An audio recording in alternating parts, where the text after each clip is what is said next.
Et ce soir, nous parlerons de notre troisième point sur notre enseignement du dépôt. Et ce troisième point, bien aimé, est intitulé « Les dangers qui menacent le dépôt ». Le danger qui menace le dépôt. Pour ceux qui nous rejoignent ce soir, de façon récapitulative, nous définirons le dépôt pour nous remettre dans l'ambiance de notre enseignement. Nous avons dit, selon la parole, que le dépôt était quelque chose de précieux confié à quelqu'un pour être gardé, protégé et fructifié. Le dépôt est donc une chose essentielle, pure, qualitative, que Dieu nous a tous donnée. Le dépôt est ce don que Dieu nous donne, qui est précieux pour lui, et qu'il nous le donne en confiance. Quand Dieu nous confie le dépôt, il met sa confiance en nous, il nous responsabilise, parce que le dépôt impose trois principes essentiels. On avait dit la confiance, la responsabilité et une reddition de compte, c'est-à-dire une conscience que nous rendrons compte de ce que Dieu nous a donné. Et dans le dépôt, nous avons cité plusieurs types de dépôts. On avait cité parmi les types de dépôts le dépôt de la foi. Quand Dieu confie la vérité de l'évangile pour que nous défendons l'évangile en nous fortifiant davantage, en fouillant les fausses doctrines, l'incrédulité et la compromission. Nous avons parlé du dépôt, c'est-à-dire de l'onction. Quand l'onction est devenue une capacité divine confiée pour accomplir une mission et que nous devons éviter de la négliger, de la trister, mais surtout de le développer pour la consécration. Quand le dépôt représente le don, le talent, la capacité que Dieu vous a donnée, où Dieu ne donne jamais un dépôt pour qu'il soit enterré. C'est-à-dire qu'on ne peut pas enterrer notre talent et dire « c'est pas important, je l'utiliserai un jour, demain, après-demain ». Vous êtes responsable de ce que Dieu vous a donné, bien-aimés, parce que si vous n'en prenez pas soin, alors ça va entraîner la stagnation, l'emprisonnement, la mise à l'écart. Et nous avons parlé du quatrième type de dépôt dernièrement, qui était le dépôt de la destinée, Jérémie 1,5, où nous rappelons que Dieu nous a choisis depuis notre naissance pour accomplir de grandes choses. J'aimerais aussi te parler du dépôt de la vie qui est votre corps, car votre corps, votre physique, votre respiration, les membres de votre corps, tout ceci aussi considère un dépôt. Si vous ne prenez pas soin de ça, alors ça aussi c'est une responsabilité dont vous en rendrez compte. La Bible dit que au jour du jugement, le corps ira avec nous. Nous subirons cette accusation de comment est-ce que nous l'avons traité, comment est-ce que nous l'avons traîné dans le mal comme dans le péché. Donc vous avez la responsabilité de votre corps. Vous ne direz pas à Dieu, vous m'avez donné un corps malade, tandis que vous en êtes la cause à 75%. Vous ne direz pas à Dieu, vous m'avez donné un corps obèse, pendant que c'est vous qui avez engraissé votre corps en mangeant du n'importe quoi. Vous ne direz pas à Dieu que vous m'avez donné un corps qui est devenu fragile lorsque vous avez oublié de l'entretenir par le sport, par la bonne médication, la bonne alimentation. Nous avons aussi la responsabilité de notre propre santé. C'est un dépôt que Dieu vous donne. La santé est très importante. Maintenant, qu'est-ce qui menace le dépôt? Donc, notre petit 3, les dangers qui menacent le dépôt. Bien aimé, le dépôt est souvent très menacé par plusieurs points, parmi lesquels la négligence. La négligence du dépôt. Souvent, vous pensez que ce que vous avez reçu est un bien acquis. C'est un bien qui vous revient. Un bien dont vous avez totalement le monopole. Où vous n'avez pas à rendre compte. C'est comme si Dieu vous donnait une voiture ou une maison pour l'entretenir, mais vous le dites que voilà, Dieu me l'a donné, je n'ai pas à rendre compte de ce que Dieu m'a donné, c'est-à-dire de ce qu'on m'a donné. Ce qu'on m'a donné, j'en fais ce que je veux. Oh bien aimé, c'est là où vous avez une forme de tort. Vous savez, la manière dont vous entretenez ce que l'on vous a donné et la manière à laquelle ça pousse à celui qui vous a donné de vous donner davantage. Quand quelqu'un qui vous a confié quelque chose de précieux remarque que vous avez mal géré ou mal entretenu ce que vous l'avez confié, bien aimé, ça ne motivera plus ou ça ne donnera plus en instinct à cette personne la possibilité de vous le confier. Dieu vous a donné des dons spirituels. Qu'est-ce que vous en avez fait? Dieu vous a donné une très belle voix pour chanter sa gloire. Qu'est-ce que vous avez fait? Dieu vous a donné une certaine facilité financière. Mais qu'est-ce que vous en avez fait? Tout ce don que Dieu vous fait, bien aimé, vous devez éviter de le négliger. Vous devez éviter de le prendre à la légère. Parce qu'elle vous coûtera plus cher à cause du fait que vous la méprisez. Tandis que Dieu attend de vous que vous considérez chaque partiel de vos capacités. Celui qui est conscient du dépôt, bien-aimé, c'est quelqu'un qui ne peut pas souffrir de pauvreté physique comme de pauvreté spirituelle.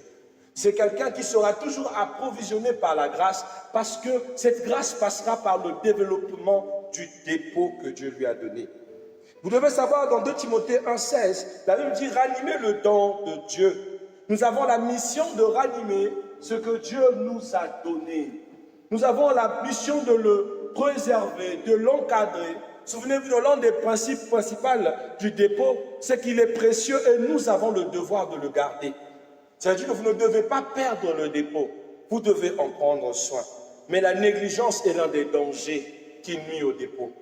Parce que tu es trop prophète que tu te dis, non, ces temps-ci, je vais arrêter la prophétie pour me mettre dans la peau du prédicateur. Ça, je parle, moi-même, je suis d'office. Ça fait un moment que je me suis rétracté au niveau de ma capacité, du don que Dieu m'a donné autant que prophète, pour me focaliser dans la prédication. Je pensais que c'était une bonne chose, mais ce n'était pas Dieu qui m'a dit de me rétracter, c'est moi. Alors quand je reviens dans la peau du prophète, j'ai du mal à pouvoir réencaisser cette grâce.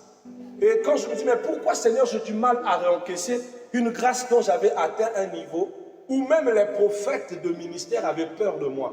C'est parce que je me suis dit que dans ce siècle, il faut la sainte doctrine, mais j'ai oublié que toutes mes capacités valent d'égal. Je veux parler à quelqu'un.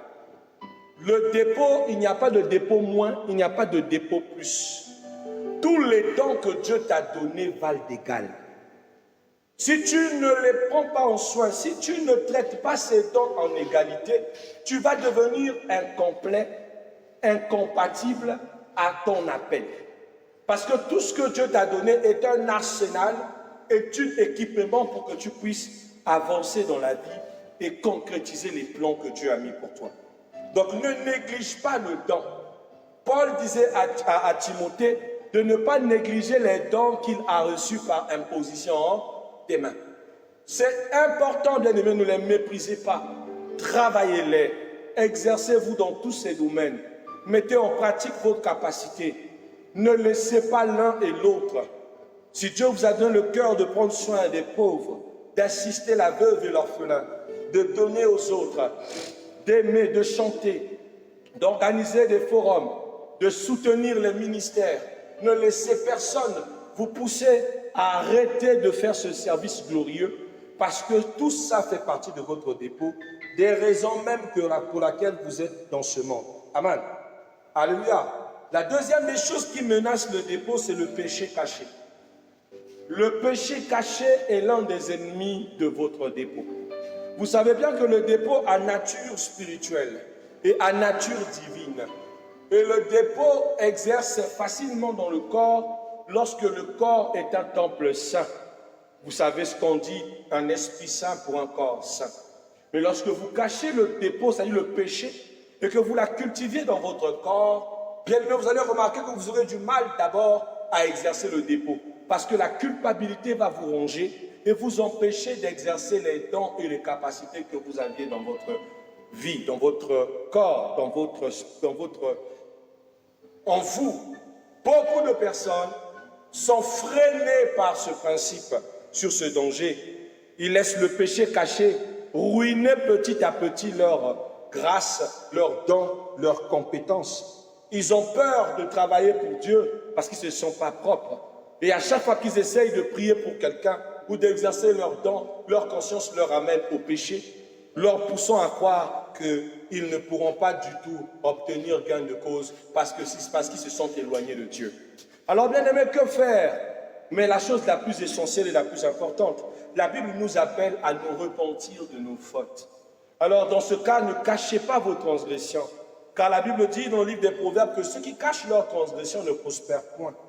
Alors avancez devant le trône de sa grâce et demandez sa miséricorde. La Bible dit, confessez vos péchés les uns les autres. C'est déjà un pas où vous ne laisserez pas le diable ruiner le dépôt qui est en vous. Péché ne doit pas être quelque chose de frustrant, quelque chose qui vous empêche de voir la main de Dieu. Tous nous péchons. Je ne suis pas l'homme le plus parfait pour vous prêcher ce soir. Dieu m'a pris dans la prostitution, je le dirai toujours. Et même aujourd'hui, il peut m'arriver de me fâcher, il peut m'arriver de commettre certaines bêtises.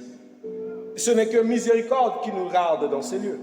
J'ai envie de vous dire, bien aimé, la Bible dit, celui qui dit qu'il n'a pas péché a péché par orgueil. Donc aucun pasteur, aucun prédicateur ne peut avoir l'autocuidance de se lever pour vous dire qu'il est parfait. Mais ce qui nous parfait, c'est que nous allons et nous confessons nos péchés. Nous les avouons, nous le disons. Alors ne cachez pas vos péchés, demandez pardon à Dieu. Confessez vos péchés, ne négligez pas vos dépôts à cause des hommes, à cause du péché caché. Le troisième danger, bien aimé, qui menace le dépôt, c'est les mauvaises fréquentations. La Bible dit que les mauvaises compagnies font quoi? Corrompent les bonnes mœurs. Ça veut dire que si vous avez une très mauvaise fréquentation, mes bien-aimés, vous allez prendre les attitudes de ce mauvais milieu, de ces mauvaises personnes. Vous serez influencé à faire, à commettre, à dire, à agir dans le sens de ces personnes et non dans le sens de la parole. Aujourd'hui, je connais beaucoup de pasteurs qui étaient authentiques, qui ont abandonné leur authentisme par copie-coller, parce qu'ils ont voulu être et vivre comme les autres. Je ne compte pas le nombre de fois que je suis raboué parce que j'ai refusé de vivre comme certaines typologies de pasteurs qui, pour la réussite pastorale, se statuent à une grande église, aux amas de gains amassés par la souffrance et le gain des offrandes ou encore de l'extorcation que certaines personnes reçoivent. J'ai refusé ce chemin. Mais pourtant, certains pasteurs, bien qu'authentiques, se sont vus accepter parce qu'aujourd'hui, certains milieux pastoraux, on ne vous invite pas si vous n'avez pas une certaine suffisance. Si vous n'avez pas un véhicule, pasteur Jules, si vous n'avez pas une église de 2 niveaux, on te dit que tu n'es pas de leur niveau. On s'en fout de tes années ministérielles, 57 ans, 10 ans d'années ministérielles. Ce n'est pas ce qui fait qu'on t'appelle ancien. Si aujourd'hui le pasteur Jules a peut-être 2 jeeps, 4 maisons et une église de 7 niveaux ou de 2 niveaux, même si le pasteur Jules a reçu la consécration il y a de cela que 4 ans, automatiquement il devient un père, un patriarche. C'est-à-dire que nous devenons patriarches pas parce que nous avons plu à Dieu et que nous avions passé des décennies et des décennies dans la présence de Dieu, mais devenus patriarches parce que nous avons des avoirs dans le ministère. Vous voyez un peu comment ce que le monde est. Et aujourd'hui, beaucoup suivent ce mouvement, s'associent à des gens pour se faire valoir, marchent avec un certain milieu pour être protégés, vont s'associer avec des clans pour pouvoir être bien vus. Or, bien aimé, c'est comme ça que vous pouvez perdre le dépôt. Vous pouvez marcher dans le milieu de ceux qui ne craignent pas Dieu et perdre toute votre crainte de l'éternel. Vous pouvez marcher dans le milieu des gens qui vendent leurs dons et perdre votre capacité. Bien-aimé, dis-moi qui tu fréquentes. Je te dirai qui tu es. C'est une logique que vous devez mettre dans votre vie et éviter. L'apôtre Paul nous dit que si vous remarquez qu'un frère ou une sœur a une conduite qui n'est pas du tout noble, bien-aimé, il est demandé de se retirer de ce frère ou de cette sœur, de rompre tout contact avec lui, et s'il était dans l'assemblée, qu'il soit exclu, pour éviter à ce qu'il soit une tomate pourrie, qui va pourrir tous les autres et emmener de la moisissure. Mais nous, on préfère fréquenter ces personnes. Des fois, on étudie tellement mal la Bible, on dit, non, Jésus est venu pour les gens comme eux. Mais pour les gens comme eux, pour que tu les gagnes, et non pour que eux te gagnent. Aujourd'hui, beaucoup sont gagnés au mal. Tu vois, le pasteur a ressombré dans la cigarette. Il a ressombré dans le vol. Il a ressombré dans tout ce qui lui-même il prêche contre. C'est lui-même qui interdit le mal, mais c'est le mal que lui-même préfère accomplir. Ça veut dire qu'il s'est lui-même corrompu en prêchant aux autres. C'est vraiment malheureux, hein? Mais ce sont des réalités qui font que beaucoup sont en train de perdre le dépôt, la mauvaise fréquentation. J'ai arrêté de fréquenter certains pasteurs qui me rappelaient que je suis humain. Je peux en parler?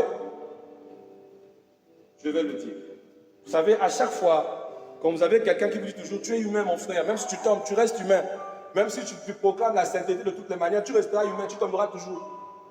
C'est une culture que tu cultives dans ton esprit à te pousser, à te comporter comme un humain qui tombera toujours. À force d'écouter, quelqu'un te révèle de faiblesses, ces faiblesses deviennent évidentes. Si tu marches avec des personnes qui te boostent à te dépasser, bien aimé, tu auras le niveau de te dépasser. Marche avec quelqu'un qui a une pensée banale, tu deviendras banal. Marche avec une personne qui a une pensée constructive et qui se booste à aller de l'avant. Tu auras aussi la même chose. Quand j'étais plus jeune, on me disait, ne t'assois pas avec les idiots en classe. Moi, je trouvais ça méchant. Je trouvais ça discriminatoire. Mais pourtant, c'était bel et bien vrai, mes bien-aimés.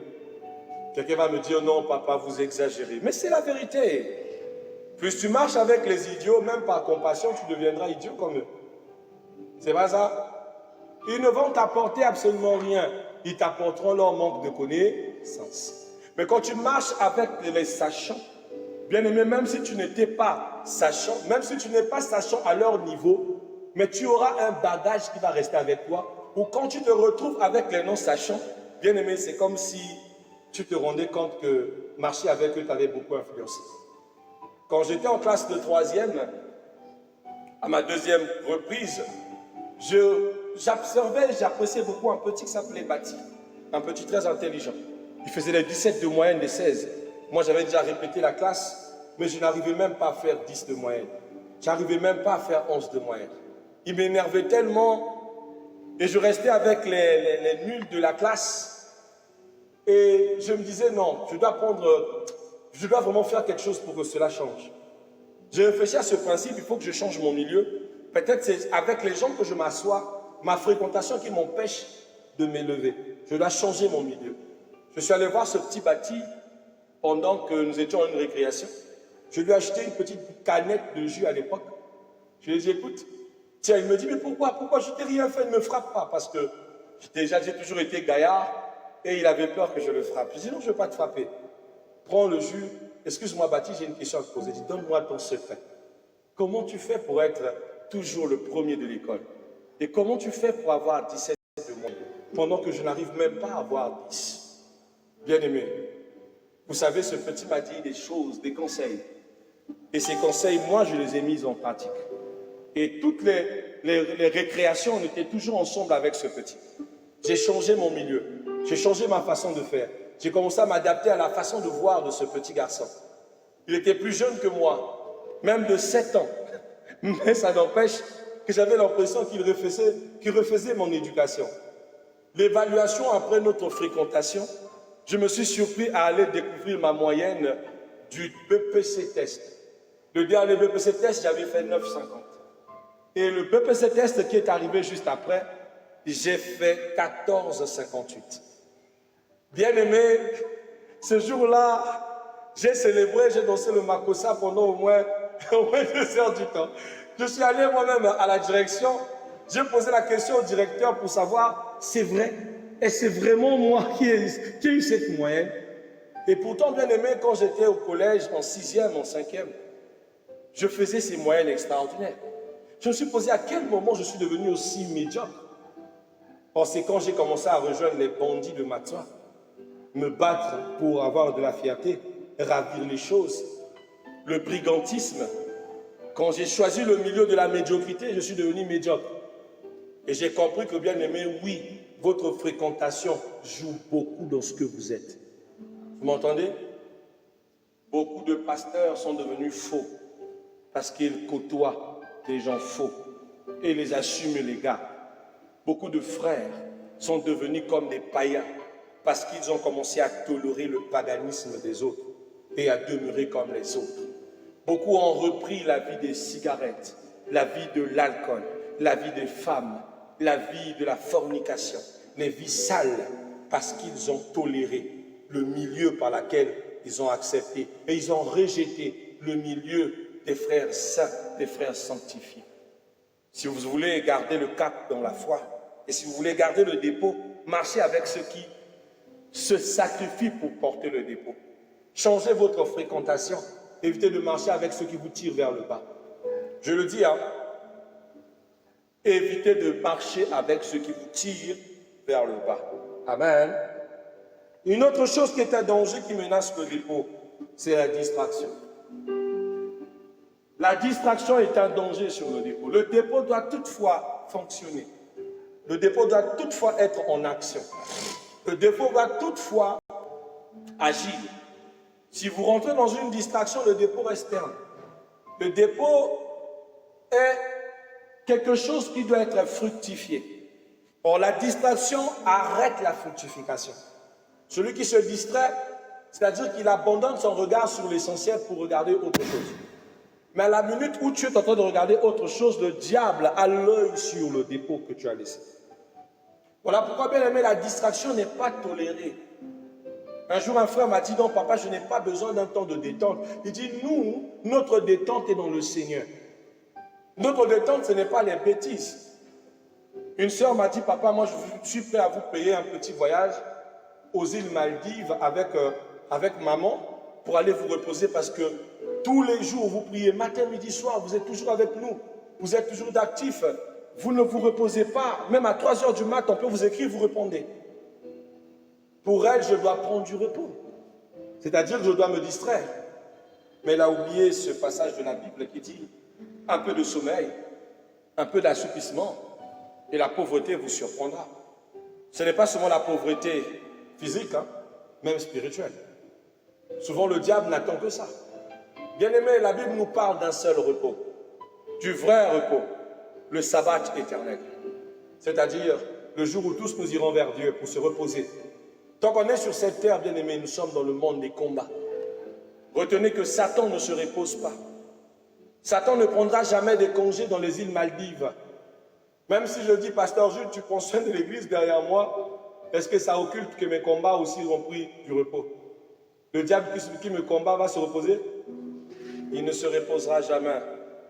Ça veut dire que, bien aimé, je dois me mettre dans la position dont Paul parle à Timothée, d'être vigilant et de rester toujours prêt au combat. C'est ça l'attitude d'un enfant de Dieu. Nous savons que nous sommes dans ce monde, mais nous ne sommes pas de ce monde. Nous savons que le diable rôde comme un lion rugissant, cherchant qui dévorer. Si vous avez conscience que tout autour de vous, il y a un lion qui ne cherche qu'une opportunité, vous allez vous distraire? Il n'y a pas de repos pour nous, tant qu'on est sur cette terre. Le repos, c'est quand on tire notre révérence. Voilà pourquoi j'ai beaucoup de respect quand je vois un frère mourir. Je dis enfin, il est allé se reposer. Lui au moins. Nous, le combat continue. Je l'envie parce que la bataille chez nous, elle continue.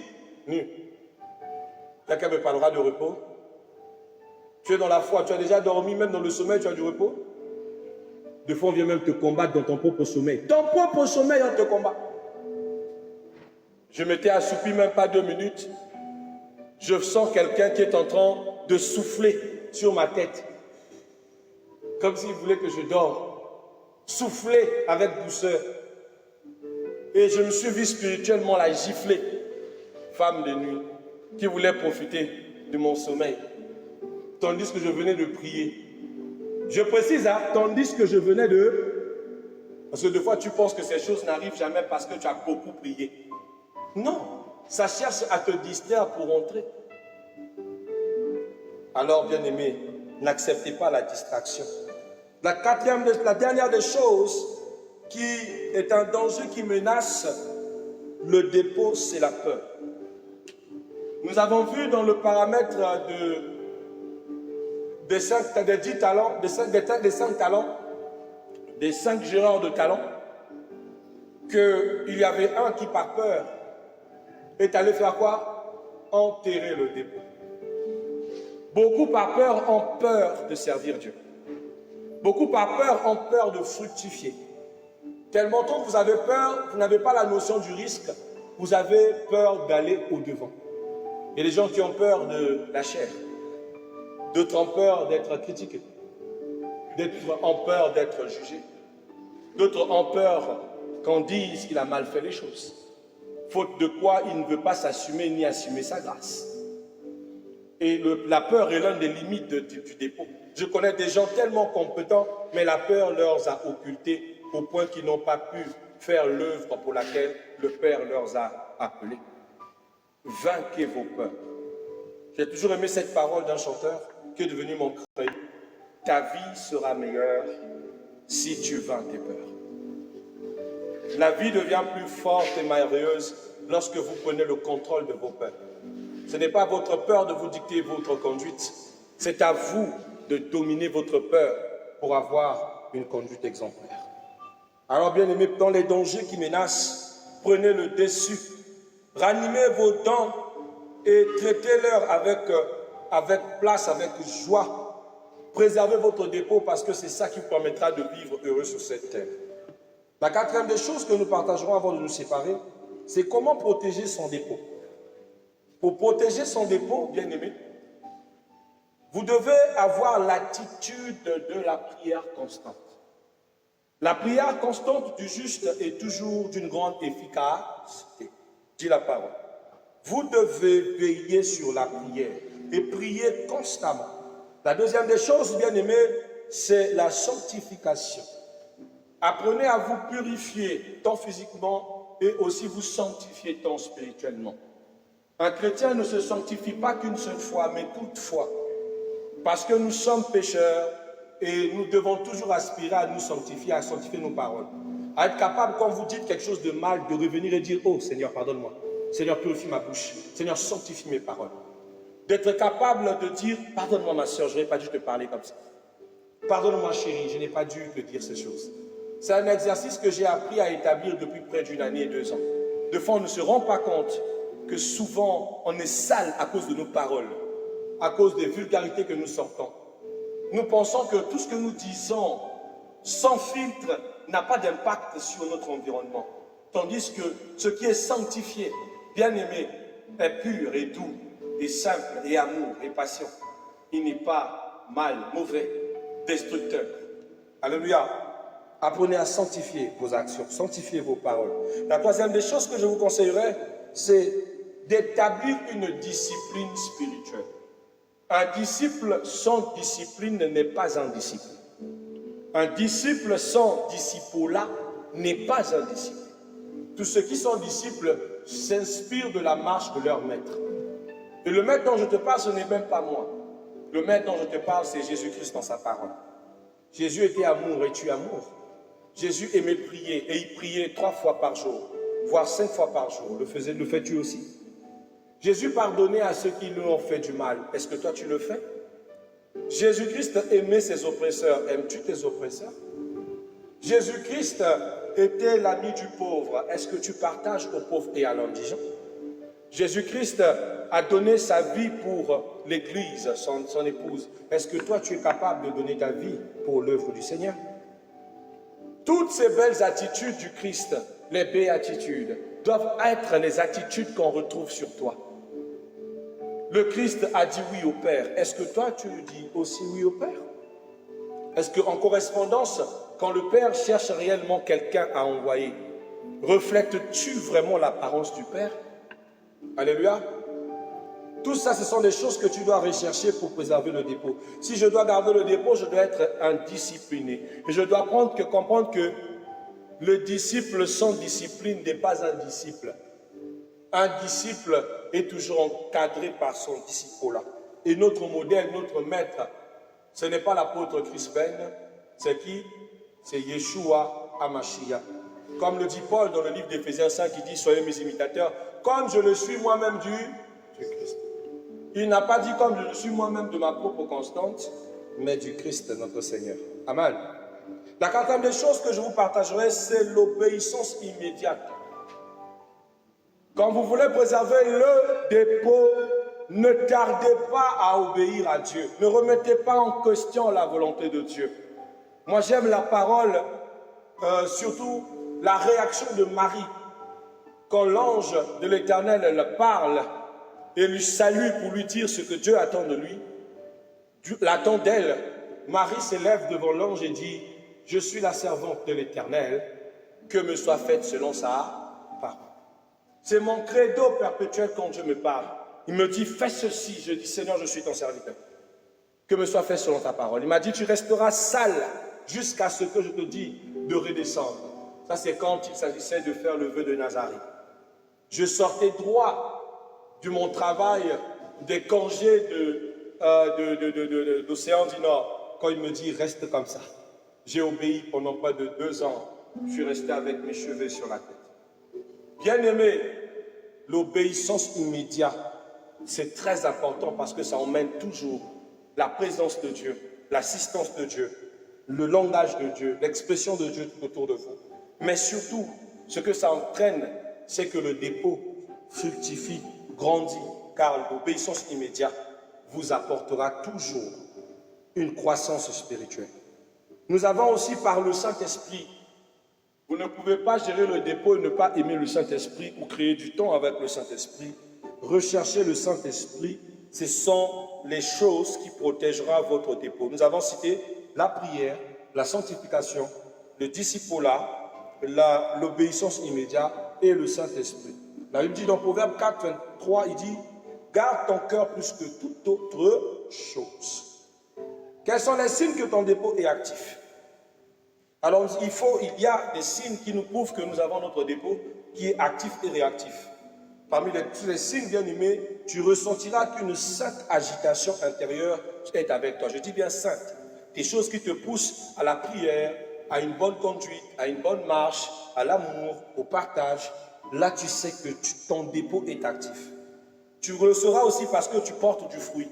Tu as l'impression que du jour en jour, tu te développes et tes grâces se développent et ont de l'impact sur ton environnement. Là, tu as conscience que ton dépôt est actif.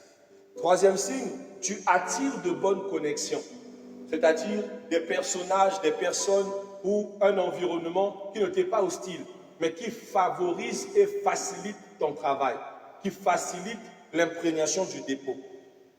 Tu le sauras aussi lorsque une conviction forte dans ton esprit deviendra assez massif pour te pousser dans les voies du Seigneur.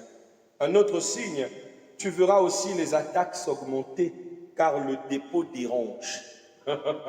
C'est surtout la partie là. Si le dépôt est actif, les combats seront élevés. Hein, frère Wolf? Quand le dépôt devient grand, les combats deviennent grands. On combat ta prière, on combat ta vie de prière. Pourquoi tu pries? Même à midi, tu pries. Pourquoi? On s'acharne. Toi, tu ne sais pas pourquoi. Or que c'est le dépôt qui dérange.